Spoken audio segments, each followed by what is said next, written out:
welcome back to Camp Read A Lot, the place where we read books, sing songs, and keep the learning going all summer long. My name is Miss Laura. Can you tell me your name? Ooh, I heard some of you. Hello. Shall we start our morning off with a song? All right, Miss Maria, are you ready? Here we go. Good morning, it's a sunshine kind of day. Come join Miss Laura for some learning and some play. Will we sing a song? Of course we will. Make our brains strong, like super strong. So come along, yes, come on friends, for some learning and some play. Hello, Jello, what's up, Buttercup? We have so much to do. I'm glad that you woke up. And I'm so glad that you woke up because it's true, we have so much to do. We're going to start our day off with an emotional check-in and check in on how you're feeling. So today I'm feeling so happy and overjoyed, but maybe you're a little grumpy because you woke up and you didn't get to eat your favorite breakfast. I have a song that's going to help us express how we feel. And then Miss Maria left me a letter and maybe a surprise book that we'll get to read together. We'll move on to some beginning sound practice. And of course, I have a project that we can do together that you'll be able to do at home. Cloud Play-Doh with lots of sprinkles to make donuts with. Ooh, sound fun? All right, let's get started with our song. Our song is If You're Happy and You Know It. And we're going to start off with happy and clapping our hands. So you're going to stand up and get into an area where you won't bump into anything and you can sing and dance with me. Ready? Here we go. Woo.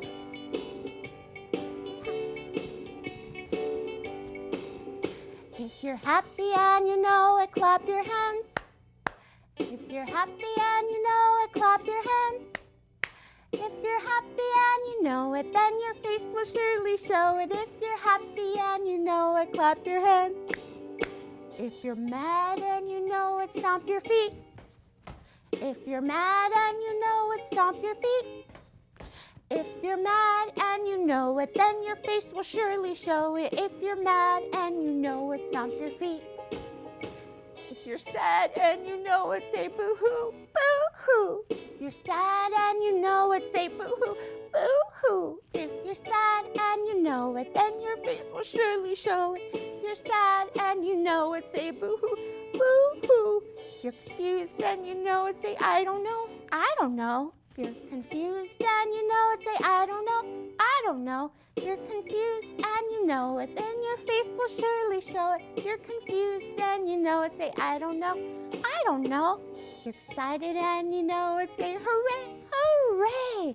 Excited and you know it, say hooray, hooray. If you're excited and you know it, then your face will surely show it. If you're excited and you know it, say hooray, hooray. If you're happy and you know it, clap your hands. Last time. If you're happy and you know it, clap your hands.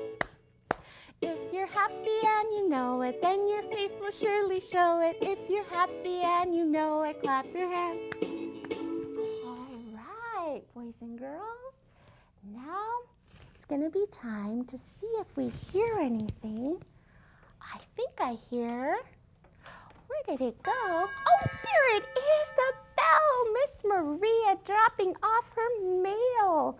Let's see what she wrote or left for me today. Now remember, when we start reading, we start on the left and slide to the right. So you can sing with me. This is the left. This is the right. When we read, we start at the left and slide to the right. So let's see what our letter says. Dear Miss Laura, of course I would want milk after eating cookies. Ooh, do you remember our mouse friend yesterday? Had some cookies and then wanted milk and then a straw and then a broom and then a mop, and it went on and on and on. Who wouldn't? That's true. Have you ever done one thing and it's led to another? Yes, I've done lots of things where I do one thing, then it leads to another, then another. That's just how it goes, isn't it? Have you ever done anything like that? I think Miss Maria left a book in the box. She she wanted us to guess what it is. So let's see. I do know that it is by our author, Laura Numeroff. We're reading one book of hers a week, a day, all this week. So let's see what she has here.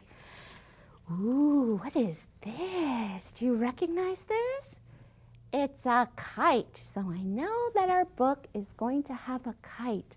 I wonder if the kite flies way up in the air and gets caught on anything. Let's see what else she put down here. An apple, a kite, and an apple. I don't see any cookies in here. Maybe the character likes to eat apples? What do you think? I don't know.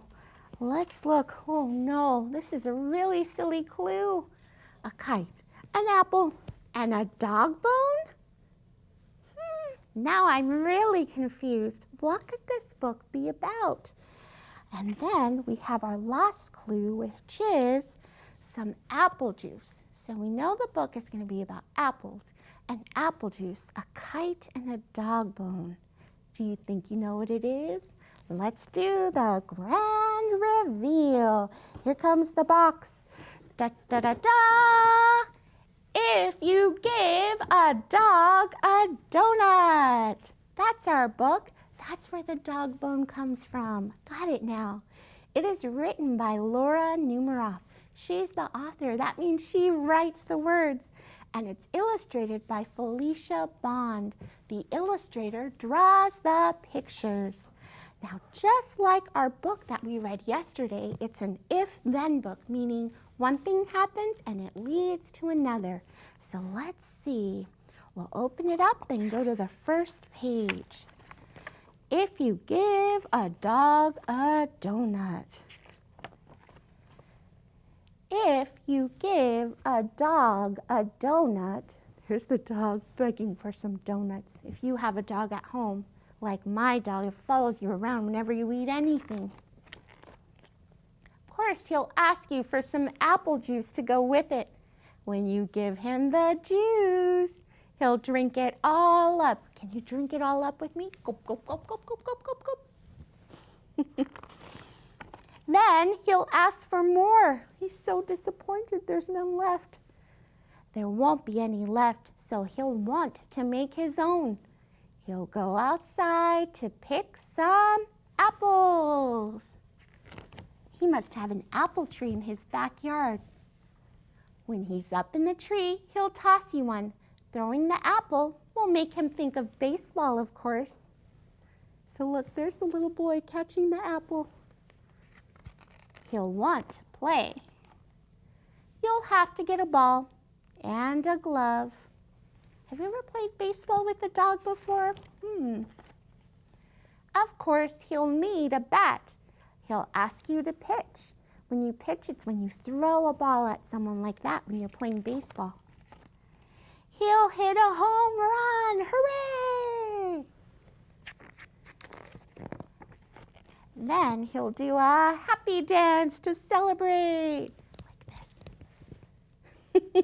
His happy dance involves cartwheels.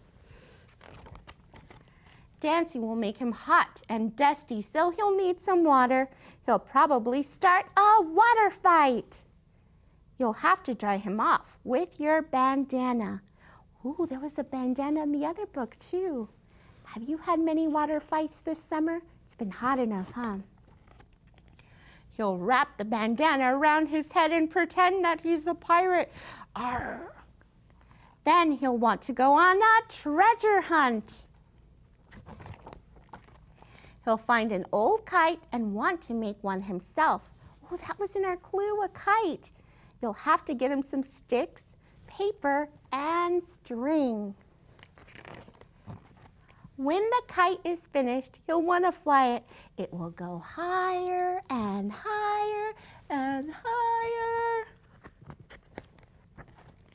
until it gets tangled all up in the apple tree. Then, of course, the tree will remind him of, what will the tree remind him of? Can you remember? Apples. What did he ask for earlier to drink? That's right, apple juice. So he'll probably ask you for some. And chances are, if he asks you for some apple juice, he'll want a donut to go with it. What did you think, boys and girls? Did you enjoy this story about a dog eating a donut? Remember that you can find stories like this on Sora and at your local library. So I love reading books to you, but of course the goal is for you to read to me. And one way that we practice our reading skills is by looking at our beginning sounds and pulling apart words. So we're going to look at our beginning sound right now. So our beginning sound is the first sound you hear in a word. So let's see our magic letter today, the letter M. We're going to try to find things that start with the letter M. So let's see. The first one is mop. Does mop sound like at the beginning? Mop. It does. All right, let's put it up here with our letter M. M for mop. How about this one? Mirror. Mirror. Does it say at the beginning? Mirror. Yes. Okay. Wow, we're finding lots of M words today. Mop and mirror. How about this one? Ooh, do you own one of these? A backpack.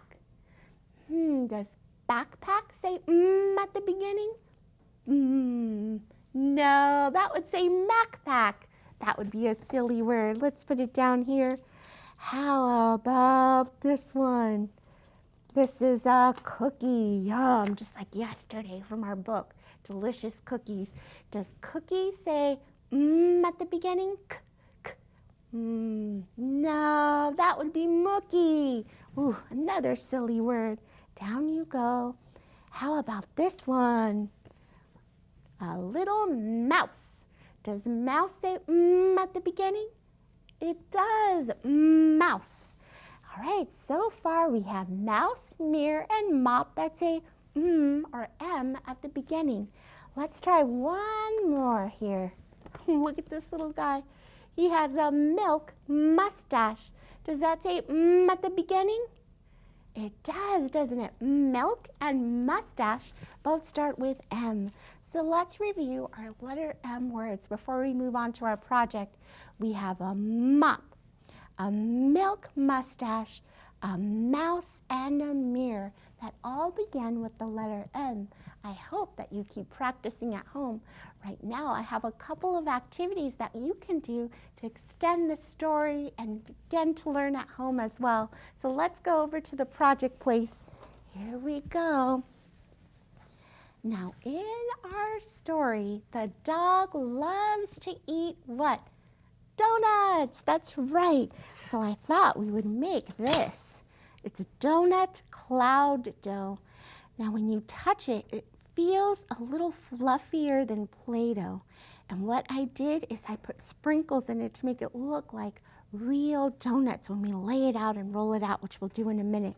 So for this activity, you'll need a couple of ingredients, actually just two, and some sprinkles, of course. You'll need some cornstarch. So you may have this in your pantry at home, or you can go to the place where everything costs $1. That's where I got my cornstarch. And you'll need some conditioner. You can also use this baby oil to make this activity, but conditioner has the added bonus of smelling delicious when you mix it in with the cornstarch. So it's pretty much a 2-to-1 ratio. So you're going to put 2 cups of cornstarch in. And you know, my friend Mrs. Hammock likes to remind us that cooking and reading recipes is a big part of literacy as well. And it is. I think I'm going to use all the cornstarch we have here. It looks like it's about what I need. I'll save that container. Who knows, it might become a robot later. Some sort of oven mitt with Miss Lara, you never know. So I have about a cup here, so I'll put that in. Now, because I know it's about a 2-to-1 ratio, I will put in about half a cup of conditioner. Well, maybe a little more. Might make some noises as it comes out, okay? That's always my favorite part. Here it goes, going in, here. And I know it's not smell-o-vision, but it smells like coconuts. I've tried to make this recipe with coconut conditioner, and it smells delicious, my favorite. But you can also use strawberry. That smells really nice too. And again, all materials were purchased at the store where everything costs $1, and you can just go ahead and buy it there or use what you have at home. Now, here's the fun part of this recipe. You could mix it with a spoon, and you might have to, but I like to get messy, and that's why parents love Miss Laura, huh? I always like clean and proper children, never messy. That's not true. Always the opposite. We get messy in here, and this is actually part of the process, because if you've ever made cloud dough, you know that it gets really sticky and messy at first, and then it starts to come together. Look at my hands. Oh, it feels really nice though between your hands. And then you're gonna squish it together even more, and as you squish it, it becomes one solid lump. Here it goes. It's starting. I can feel it pulling away from my hands. And a little trick to get it off your hands is just use the bigger lump to get it off like this. But you're gonna get messy, and I love mess. Even when I was little, I used to love painting everywhere, even in places I wasn't supposed to, which was not so much fun, but I've always been messy. Are you the same way?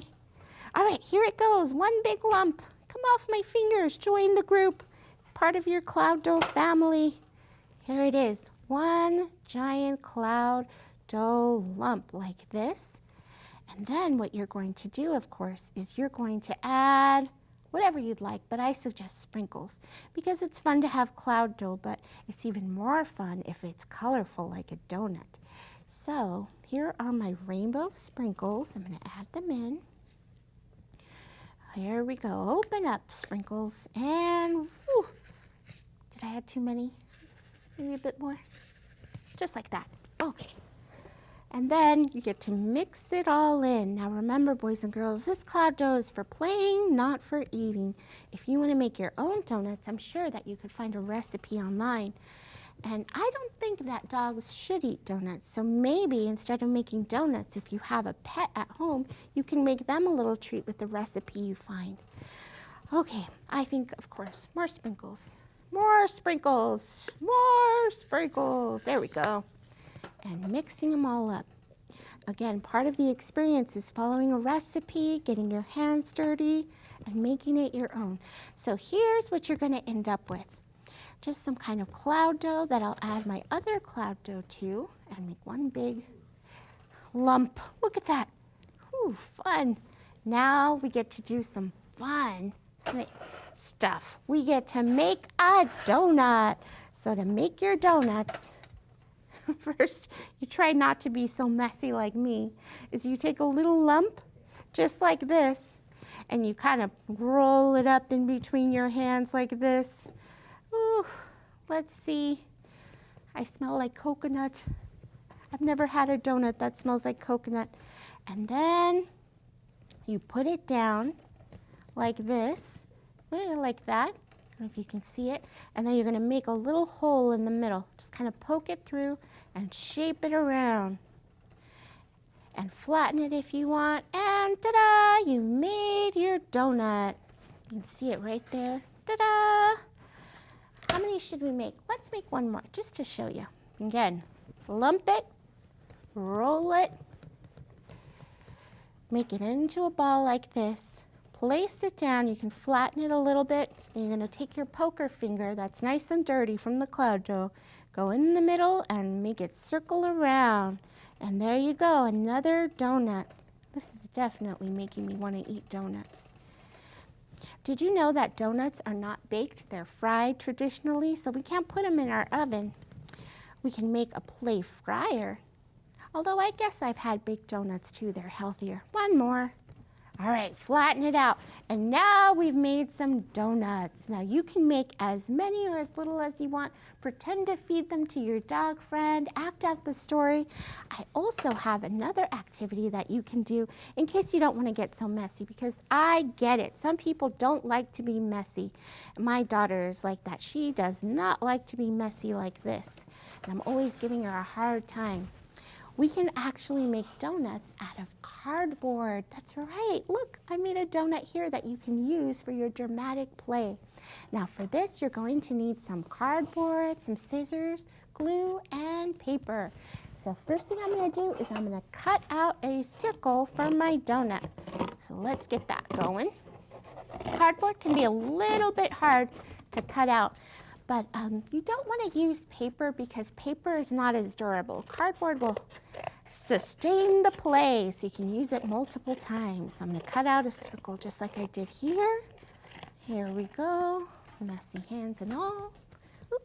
Oh, we'll pick that up later. We do not litter. And then I'm going to kind of fold it in half or kind of punch through and get a little hole going. Come on, come on. Now again, you're going to need a parent's help to get through that, to see how hard it was for Miss Laura. And circle it around like this. And ta-da! A cardboard donut. Next, you're going to need your paper. Now I'm choosing to make some pink frosting on my donut. Is that your favorite? Do you like pink frosting? Or maybe you just like sprinkles. Maybe you don't like donuts. I've never been a person who doesn't like donuts. But that might be you. Then we're going to again cut the middle out. I wonder why donuts don't have a middle. Most of them don't, huh? I wonder why. And then you're going to glue on your frosting. I have some glue right here. And around it goes. And then you guessed it, what do I like to add? To donuts, as in life, better with sprinkles. So I'm going to put some glue right on top of my donut, like this. And then we're going to add some sprinkles. I'm going to want to do this over somewhere where you can get a little bit messy. I have my little pan here. And ta-da! I have my cardboard donut. And then you can pretend to make a donut shop, which is what we're going to do next, boys and girls. I have a little menu right here, and you can actually pretend that you're charging for your donuts. So let's do that before we say goodbye. So I wrote the word menu right here, M-E-N-U, menu. So when people come into your donut shop, they can actually ask for what you have. So the first thing I'm going to make is, should I be silly or should I be serious? Oh, I always have to answer that question, and I always go with silly. I'm going to make a donut of my choice. I think my donut is going to have, ooh, shooting stars on top, like that. Ooh, a shooting star donut. Maybe I'll put it like that. It's my specialty. And then we have to put a price on there. How much should I charge for my shooting star donut? $100. Everyone will buy it. This is the symbol for $1. I'm going to put a 1, a 0, and a 0. You can see, parents, how this ties in math. It's going to tie in literacy because you're writing. Drawing is a form of writing when you're 4. Let's do another specialty donut. How about, a chocolate ooey gooey donut with lots of chocolate chips. Maybe I'll attract a mouse to eat it. Ooh, the chocolate's gonna ooze down the bottom. It's gonna be so chocolatey. How much should I charge for this one? $1 million. $1 million? Okay, maybe not. Maybe just $1. So I'll put maybe $2. I don't want it to be too inexpensive. Oh, number 2. All right, there's my menu. Which one would you eat, boys and girls? I hope that you try this activity at home, and if you do, don't forget to send me a little note or a picture. I think my friends will put the address down below. All right, time for our goodbye letter song. And of course, I'm all messy, just like you if you tried this activity. So let's do it together. Ready? A, B, see you later, D, E, F, G, I'm gonna miss ya, H. I have to go now, J. K, bye-bye now. L, M, N. Oh, I had a good time, P. Q, R, you gonna miss me, S. T, you are my best friend, V. W, X, Y, Z. And you are, boys and girls, you're my very best friend that I get to Z tomorrow, hopefully. So tomorrow we have lots of fun activities planned. We're going to read another book about a cat and a cupcake. And what do you think? Should we make cupcakes? Real or pretend? That's going to be the big question. I hope that you get a copy of that book so you can read along with me. And remember to check out all of Laura Numeroff's books. She has lots and lots of them, If Then. And also, since we have a little bit of time, I want you to have a little homework. Talk to your family about consequences. What does that word mean to them? Until then, Miss Laura sends you a big squeeze, a big smooch, reminds you to read, play, and to use your imagination all day. Goodbye.